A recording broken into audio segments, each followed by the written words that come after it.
Hello everyone, my name is Sunny. Welcome to Sunny coaching classes. सर्दियां जा रही हैं और एग्ज़ाम पास आ रहे हैं और टेंशन तो बढ़ती ही जा रही है। अब अगर आप CET के लिए प्रिपरेशन करना चाहते हैं और आपके पास मान लीजिए 6 मंथ का 5 to 6 मंथ्स का राइट नाउ टाइम इंटरवल है, तो कैसे तैयारी करनी चाहिए इस वीडियो में मैं आपको समझाने वाला हूँ।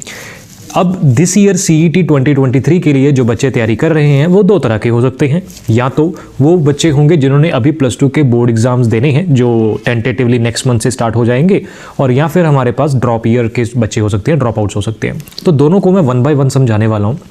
पहले हम उन बच्चों से स्टार्ट करते हैं जिन्होंने अभी दिस ईयर बोर्ड के एग्जाम्स देने हैं। उसके बाद मैं वीडियो के एंड में मैं आपको ड्रॉप आउट्स को बताऊंगा कि क्या आपको स्ट्रैटेजी बनानी चाहिए, कैसे आपको तैयारी करनी चाहिए कि ये 5-6 महीने में आप अच्छे से अपनी CET की तैयारी कर पाएँ और बेटर से बेटर रैंक जो है वो ले पाएँ। जैसे आप लोगों को पता है हमारे यहाँ पर हम बहुत सारे बच्चे जो हैं बहुत अच्छे अच्छे रिजल्ट्स CET में लेके आते हैं, इवन फर्स्ट रैंक भी कई बार आया हुआ है। तो उन बच्चों से बातें करके, उन बच्चों की इंटरव्यू लेके, कुछ डिस्कस करके कुछ व्यू पॉइंट्स मिले हैं जो मैं आपके साथ इस वीडियो में शेयर करूंगा, जिसको फॉलो करके आप भी टॉप रैंक जो है वो ले सकते हैं। तो बिना टाइम वेस्ट किए हुए स्टार्ट करते हैं वीडियो। Let's start.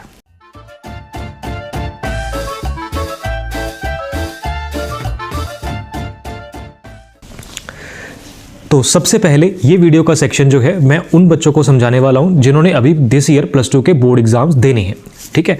उसके बाद हम ड्रॉप आउट्स की बात करेंगे। तो अभी देखो, अभी हमारे पास जनवरी भी मिड निकल चुका है और आपके बोर्ड एग्जाम्स जो हैं वो लगभग मार्च तक जाएंगे। तो जनवरी, फरवरी, मार्च, ये 3 महीने का टाइम है आपके पास। इस 3 महीने के टाइम में, जनवरी, फरवरी, मार्च, इस 3 महीने के टाइम में आप जो +2 का सिलेबस है, जो क्लास 12th का सिलेबस है, उसको अच्छे तरीके से कर लीजिए। अच्छे तरीके से मतलब ये है कि आप बोर्ड एग्जाम्स के लिए तो वैसे भी तैयार कर ही रहे हैं, साथ साथ में उन्हीं चैप्टर्स का जो कॉम्पिटिटिव का पार्ट आ सकता है, उन चैप्टर्स के जो क्वेश्चंस MCQ फॉर्म में या उनके जो ऑब्जेक्टिव टाइप ऑफ क्वेश्चंस आपके CET में देखने को मिलते हैं या जैसे आ सकते हैं, उनकी तैयारी साथ साथ कर लीजिए। क्योंकि जन फेब मार्च जैसे ही आपके बोर्ड एग्जाम खत्म हो, आपका +2 का सिलेबस टिप टॉप तैयार हो, मतलब उसको दोबारा से करने की जरूरत ना हो। +2 का कोई भी चैप्टर ऐसा रहना नहीं चाहिए जो आपको बोर्ड एग्जाम्स के बाद दोबारा करने की जरूरत लगे। क्योंकि मार्च के बाद आपके पास अप्रैल में जो है, अप्रैल में और मिड मई तक, अप्रैल से मिड मई यानी कि लगभग 1.5 महीना होगा आपके पास, और उस टाइम पे आपको स्कूल भी नहीं जाना, बोर्ड एग्जाम्स भी फिनिश हो चुके होंगे, आप फ्री हो गए। उस 1.5 महीने में लगभग 1 अप्रैल से लेके, या जब भी आपके बोर्ड एग्जाम खत्म होते हैं, किसी की किसी डेट होगी, किसी की कोई डेट होगी, बिकॉज अलग अलग बोर्ड्स हैं जैसे आप लोगों को पता ही है।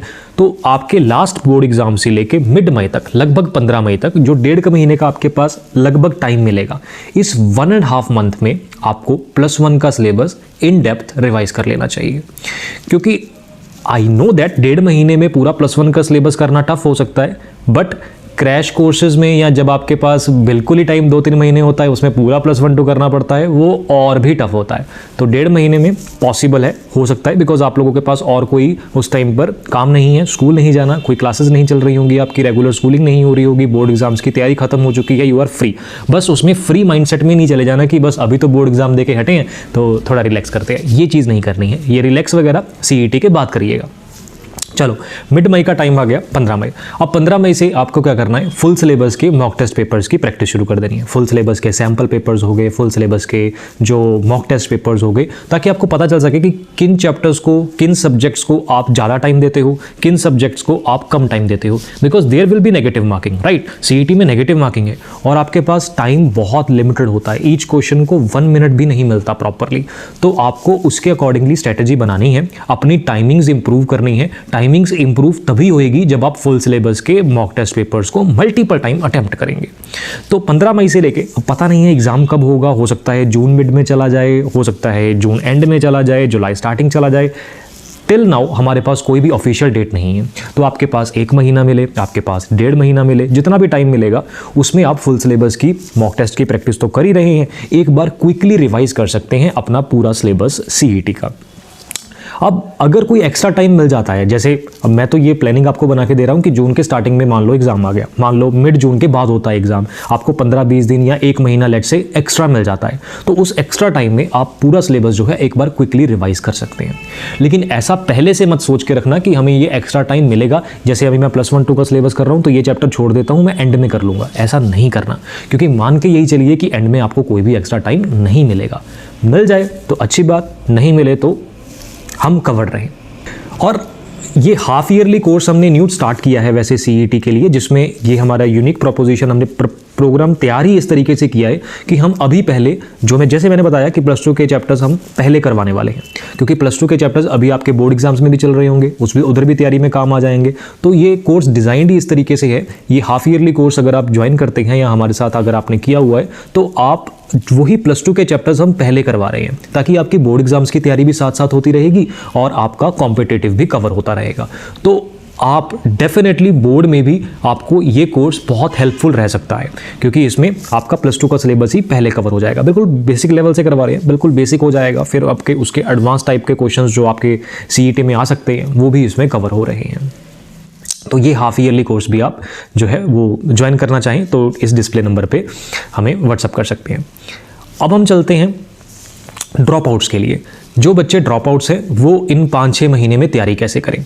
लेकिन एक बात पहले से सुन लीजिए, वीडियो के एंड में मैं कुछ इंपॉर्टेंट जनरल पॉइंट्स बताने वाला हूं, जो चाहे +2 के स्टूडेंट्स हो चाहे ड्रॉप आउट्स हो, दोनों के लिए इक्वली एप्लीकेबल है। तो वो आप एंड में जरूर सुन के जाइएगा, आपके लिए बहुत हेल्पफुल हो सकते हैं फॉर CET 2023। तो अब बात करते हैं ड्रॉप आउट्स की। ड्रॉप आउट्स के लिए भी लगभग आपके पास 5 से 6 महीने का टाइम है। अब आपको ये नहीं करना कि +2 का सिलेबस पहले सारा कर लूँ या +1 का सिलेबस पहले सारा कर लूँ। दिस इज़ रॉन्ग, बिकॉज कुछ चैप्टर्स ऐसे हैं +2 में जिनकी वेटेज ज़्यादा है, कुछ ऐसे हैं जिनकी वेटेज कम है। सिमिलरली +1 में कुछ चैप्टर्स ऐसे हैं जिनकी वेटेज ज़्यादा है, कुछ ऐसे जिनकी वेटेज कम है। तो आपको करना क्या है, आपको फुल सिलेबस को डिवाइड करना है यूनिट्स में। आपको फुल सिलेबस को डिवाइड करना है यूनिट्स में। पहले 60 से या 70% आपको वो कोटा रखना है, वो यूनिट्स रखनी है जिनकी वेटेज ज़्यादा है, जिनमें से ज़्यादा क्वेश्चंस आते हैं, और 30% आपको वो चैप्टर्स रखने हैं जिनकी वेटेज कम है। तो जो 70% चैप्टर्स हैं जिनकी वेटेज ज़्यादा है, चाहे वो फिजिक्स हो, चाहे वो केमिस्ट्री हो, चाहे वो मैथ्स हो, चाहे वो बायोलॉजी हो, जिनकी वेटेज ज़्यादा है पहले उनको करिए, और इतने अच्छे से तरीके से करिए कि दोबारा करने का हमें समय नहीं मिलेगा। कब तक करना है? जन, फेब, मार्च, और ये 3 महीने या अप्रैल स्टार्टिंग भी हो सकता है। वैसे 3 महीने में आराम से हो जाएंगे। उसके बाद अप्रैल का टाइम जो है, अप्रैल से मिड मई आपको फिर से वही देना है। जो 30% चैप्टर्स बचे हैं वो 1 महीने के आसपास हो जाएं। अब ये हर बच्चे का ना अलग अलग होती है टेंडेंसी, कोई फास्ट कर लेता है, कोई स्लो कर लेता है। किसी के 80% का कोटा ऊपर रखा होगा, 20% नीचे, किसी ने 60% ऊपर रखा होगा, 40% नीचे। तो इट्स अप टू यू, हमें करने दोनों हैं। तो मेरे कहने का मतलब ये है कि अप्रैल तक जो है वो आप जो मेजर वेटेज के चैप्टर्स हैं वो कर लीजिए, और उसके बाद जो जिनकी वेटेज कम है वो आप अप्रैल स्टार्टिंग से लेके मिड मई तक लगभग कर लीजिए। और फिर मिड मई से लेके एग्जाम तक आपको भी फुल सिलेबस के mock test papers, full syllabus के सैम्पल पेपर्स करने हैं, और साथ साथ में अगर टाइम मिल जाता है तो एक बार आप क्विकली रिवाइज भी कर सकते हैं। ठीक है, आपको टॉपिक वाइज डिवीजन करके ही यहाँ पर तैयारी करनी है, और हम अपने कोर्सेज में ये ऑलरेडी कर चुके हैं। हम क्लासेस में ऑलरेडी वो ही चैप्टर्स अभी पहले करवा रहे हैं जिनकी वेटेज ज़्यादा है, बिकॉज कुछ चैप्टर्स डेफिनेटली ऐसे हैं जिनकी वेटेज बहुत कम है, जिनमें से CET में क्वेश्चंस बहुत कम आते हैं या कई बार नहीं भी आते, बट वो चैप्टर इतने लेंथी हैं कि अगर करने लग जाएँ तो 3-4 दिन तो आराम से गए। तो वो हमारे पास फ़िलहाल समय नहीं है कि हम ऐसी चीज़ों के ऊपर टाइम लगा सकें। तो हमने ऑलरेडी वो यहाँ पर शेड्यूल बना लिया है कि कौन से चैप्टर्स को हम पहले करवाने वाले हैं। न्यू हमने हाफ ईयरली कोर्सेज स्टार्ट करे हैं, जिसमें हमने सिलेबस को ऑलरेडी डिवाइड कर लिया है यूनिट वाइज। जिन यूनिट्स की वेटेज ज़्यादा है वो हम पहले करने वाले हैं, जिन यूनिट्स की वेटेज कम है उनको हम लास्ट में करने वाले हैं, और proper class schedule already ready है। पहले से ही डिसाइडेड है कि जनवरी मंथ में हम ये चैप्टर्स कवर करेंगे, फरवरी में हम ये कवर करेंगे, मार्च में हम ये कवर करेंगे। तो उसी के अकॉर्डिंगली सारी तैयारी जो है वो चल रही है। अगर आपने कोर्स ज्वाइन किया हुआ है तो कोई टेंशन की वरी नहीं है, कोई टेंशन की बात नहीं है, आपके टीचर्स उसी शेड्यूल के अकॉर्डिंगली आपको करवा रहे हैं। लेकिन अगर आप सेल्फ स्टडी कर रहे हैं, खुद से तैयारी कर रहे हैं, तो प्लीज़ ऐसे ही अंधाधुंध मत लग जाइए कि पहला चैप्टर कर लिया, दूसरा चैप्टर कर लिया। पहले प्रॉपर डिवीजन करिए सिलेबस की, उसके बाद तैयारी कीजिए। आपको पता तो हो कि कौन से चैप्टर्स आपको ज़्यादा ध्यान देना है, कौन से चैप्टर्स पे आप लास्ट में भी कर सकते हो, किनकी वेटेज कम है, किस टाइप ऑफ क्वेश्चंस आते हैं। You must be familiar with the type of questions being asked in your CET। Okay, तो अब हम चलते हैं कुछ जनरल पॉइंट्स के ऊपर जो drop outs as well as for board appearing students दोनों के लिए अप्लाई होते हैं और दोनों के लिए कॉमन है। तो वो पॉइंट्स हम यहाँ पर अब डिस्कस कर लेते हैं।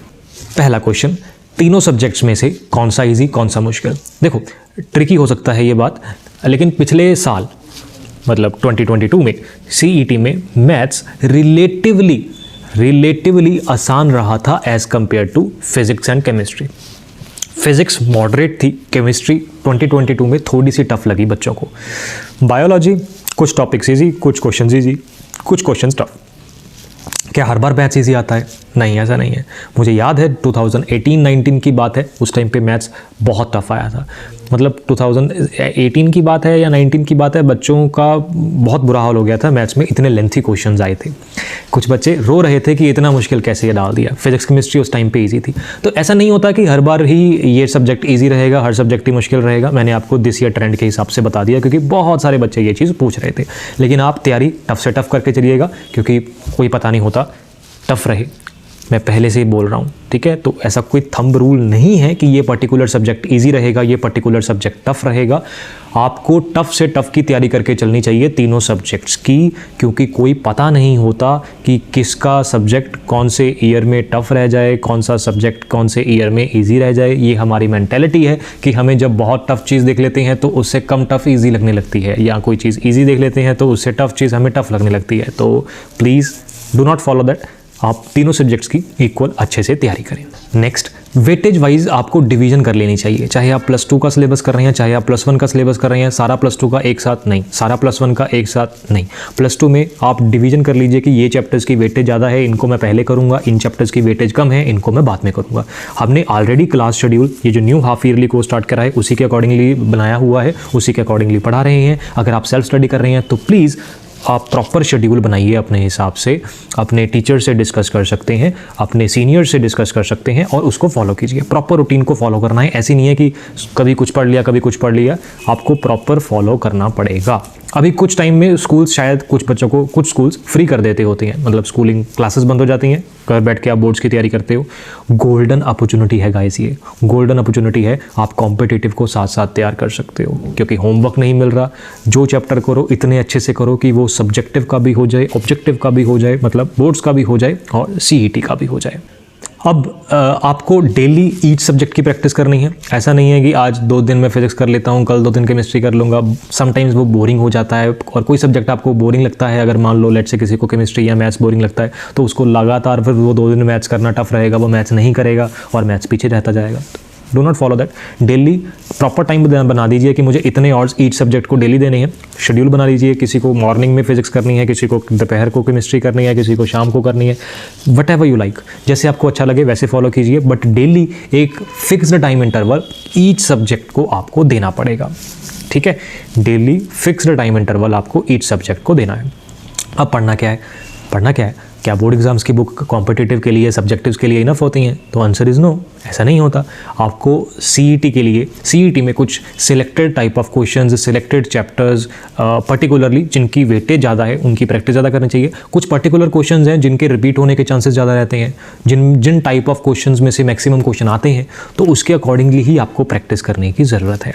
तो आप या तो कोई प्रॉपर अपनी टीचर्स के साथ गाइडेंस लेके कोई रेलिवेंट अगर बुक्स हैं या नोट्स हैं उनको फॉलो कीजिए, और अगर आपने हमारा कोर्स ज्वाइन किया हुआ है, चाहे वो एनुअल कोर्स हो चाहे ये न्यू हाफ ईयरली कोर्स हो, तो आपको स्टडी मटेरियल जो मिल रहा है वो आप साथ साथ फॉलो कर सकते हैं, और या फिर आप अपने रिस्पेक्टिव टीचर से गाइडेंस जो है वो ले सकते हैं। हम अपने बच्चों के साथ हमारे डायरेक्ट व्हाट्सअप नंबर शेयर करते हैं, तो आप अपने टीचर से डायरेक्टली व्हाट्सअप पे कोई क्वेरी है, कोई क्वेश्चन है, तो डायरेक्टली आप व्हाट्सअप पे पूछ सकते हैं, ठीक है। अब नेक्स्ट पॉइंट, आपको ना डेली प्रैक्टिस कर रहे हो, फाइन।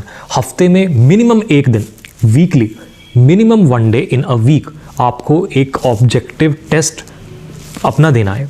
अब वो ऑब्जेक्टिव टेस्ट जो है वो आपको संडे फ्री हो संडे कीजिए, मंडे फ्री हो मंडे कीजिए। वैसे हम अपने कोर्सेज में मंडे को टेस्ट लेते हैं, क्योंकि संडे बच्चे फ्री होते हैं, आप रिवाइज करके मंडे को टेस्ट दे पाते हैं।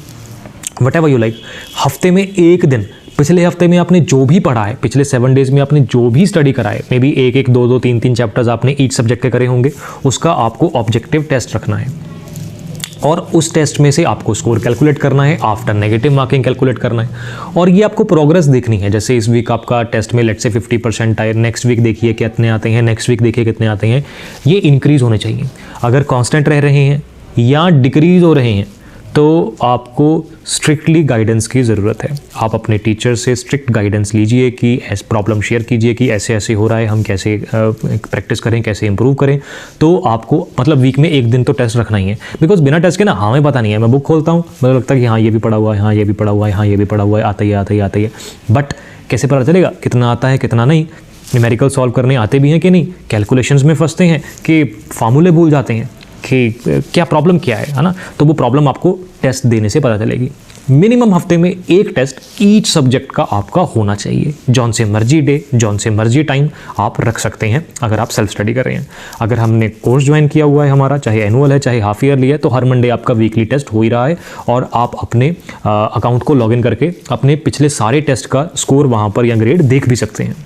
कई बच्चे ना टफ टॉपिक्स को अवॉइड करते हैं कि यार मुझे ना हेलोअल्केन हेलोअरीन टफ लगता है, इसको छोड़ देता हूँ, एंड में कर लूँगा।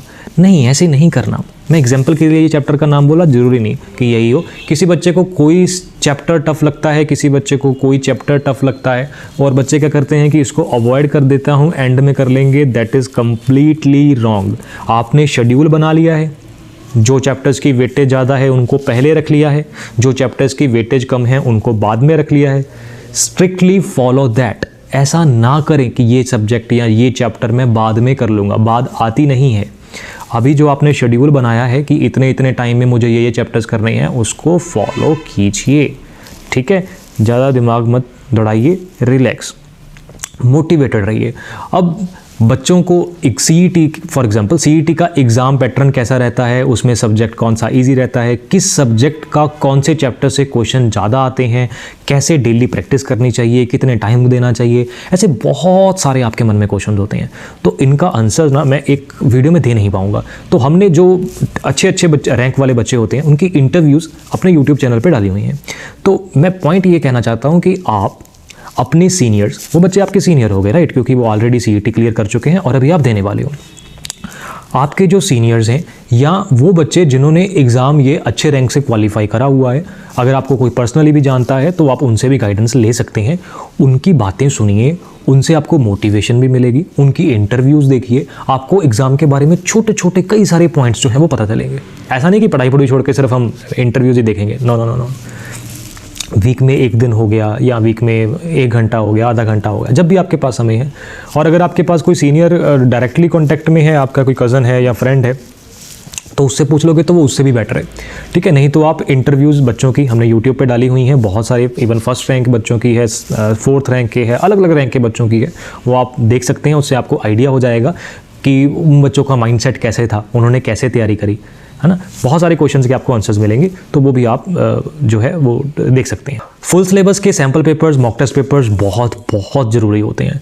You can not avoid that. किसी भी सिचुएशन में आप फुल सिलेबस के पेपर्स को अवॉइड नहीं कर सकते। आपको मैक्सिमम फुल सिलेबस के पेपर्स की प्रैक्टिस करनी है। जितने ज़्यादा से ज़्यादा आप फुल सिलेबस के मॉक टेस्ट पेपर्स कर सकते हो करो, और कोशिश करो कि मॉक टेस्ट पेपर्स ऐसे हों, उसी पैटर्न के हों, उसी टाइप ऑफ क्वेश्चंस उस मॉक टेस्ट पेपर्स में हो जैसे सीईटी में आते हैं, ताकि आपको रियल एग्ज़ाम लेवल की सिचुएशन मिल सके, एग्ज़ाम लेवल के क्वेश्चंस मिल सकें, एग्ज़ाम लेवल की प्रैक्टिस मिल सके, एग्ज़ाम लेवल का स्कोर आप खुद से कैलकुलेट कर सको। आपको पता तो चले कि आपका कितना परसेंटेज या कितना स्कोर बनता है, right? You can calculate that ना। तो आप अपना स्कोर जरूर मॉनिटर करें, ताकि आपको पता, पहले से ही पता हो एग्ज़ाम से कि मैं कहाँ पे स्टैंड करता हूँ, कहाँ पे प्रॉब्लम है। प्रॉब्लम पता होगी तभी आप उसका सोल्यूशन ढूंढोगे ना। ऐसी थोड़ी कि बस पढ़ना है, क्या पढ़ना है, कैसे स्कोर इंप्रूव करना है। स्ट्रेटजीज आपके पास पहले से रेडी होनी चाहिए। अगर आपने कोर्स ज्वाइन किया हुआ है, हम जनरली संडे को आपकी प्रोफाइल को व्यू करते रहते हैं ऑनलाइन। आप सबके जो भी आप प्रैक्टिस करते हो, जो भी आपने टेस्ट दिए हैं, उनके स्कोर को मॉनिटर करते रहते हैं। अगर हमें लगता है कि हाँ स्कोर थोड़ा डाउन जा रहा है, तो हम खुद से आपको कॉन्टैक्ट करते हैं। खुद से आपको आपके टीचर्स की कॉल या व्हाट्सएप पे मैसेज आ जाता है कि हाँ यहाँ पे प्रॉब्लम आ रही है, इस चीज़ को ऐसे सॉल्व करना चाहिए। बिकॉज टेक्निकली मेरा ये 12th ईयर हो जाएगा पढ़ाने का, ये 12th ईयर है, तो 11 साल से पढ़ा रहा हूँ। तो पता है कि ये प्रॉब्लम का ये सोल्यूशन हो सकता है, ऐसी प्रॉब्लम बच्चों को आती है तो ऐसे करेंगे तो बेटर रिजल्ट आ सकता है। तो वो हम स्ट्रेटजीज जो है बच्चों के साथ अप्लाई करते रहते हैं ताकि उनकी जो इंप्रूवमेंट है वो साथ के साथ होती रहो। इन केस आप सेल्फ स्टडी कर रहे हैं तो भी कोई डरने की बात नहीं है, आप अपने टीचर्स से, सीनियर्स से जो है वो पूछ सकते हैं, इस वीडियो के कमेंट में भी पूछ सकते हैं, तो हम भी हो सकता है आपके साथ साथ कुछ हेल्प कर पाएँ। तो ये कुछ पॉइंट्स थे जो CET 2023 की प्रेपरेशन के लिए बहुत ज़रूरी हैं। इन केस आपके पास ये 5-6 महीने का टाइम है तो अच्छे से तैयारी कर लीजिए, ये गोल्डन अपॉर्चुनिटी है आपके पास, क्योंकि इसके बाद टाइम कम ही होते रहने वाला है, बहुत कम होने वाला है। ये राइट टाइम है, इसमें बहुत अच्छे तरीके से तैयारी हो सकती है। इसीलिए हमने ये न्यू हाफ ईयरली कोर्स जो है वो स्टार्ट करा है, इसमें बहुत अच्छे से तैयारी हो सकती है। तो अगर आपके +2 के बोर्ड एग्जाम्स अभी देने वाले हो या आप ड्रॉप ईयर हो तो इस कोर्स की डिटेल जानने के लिए इस नंबर पे व्हाट्सअप जरूर करें, आपको सारी डिटेल मिल जाएगी। और इस कोर्स के साथ साथ आप +2 बोर्ड एग्जाम्स में भी बेटर रिजल्ट ले पाएंगे और कॉम्पिटिटिव में तो बेटर लेने ही वाले हैं। बोर्ड एग्ज़ाम्स की प्रेपरेशन और CET की प्रेपरेशन में बहुत फ़र्क है और ये वो फ़र्क मिटाने हम आए हैं। बोर्ड एग्ज़ाम्स की तैयारी और नीट JEE एग्ज़ाम की तैयारी में भी काफ़ी डिफरेंस है। तो नीट JEE की बुक्स CET के लिए उतनी हेल्पफुल नहीं है, बोर्ड एग्ज़ाम्स की बुक भी CET के लिए उतनी हेल्पफुल नहीं है। हम बेसिकली वो गैप एलिमिनेट करते हैं जो बोर्ड एग्ज़ाम्स और CET के बीच में है। तो आपकी तैयारी कुछ इस तरीके से रहेगी कि बोर्ड एग्ज़ाम से CET एग्ज़ाम की तैयारी तक अब कैसे मूव कर जाएंगे, कब मूव कर जाएंगे आपको पता भी नहीं चलेगा और आप काफ़ी अच्छा जो रैंक है वो सिक्योर कर सकते हैं हमारे साथ प्रेपरेशन करके। Anyway, that's enough for today from my side. अगर आपका स्टिल कोई क्वेश्चन है तो इस वीडियो के कमेंट में पूछ लीजिए। मिलते हैं ऐसी किसी नेक्स्ट वीडियो में। Thank you for watching, like और सब्सक्राइब जरूर करके जाना। Have a nice day, bye bye.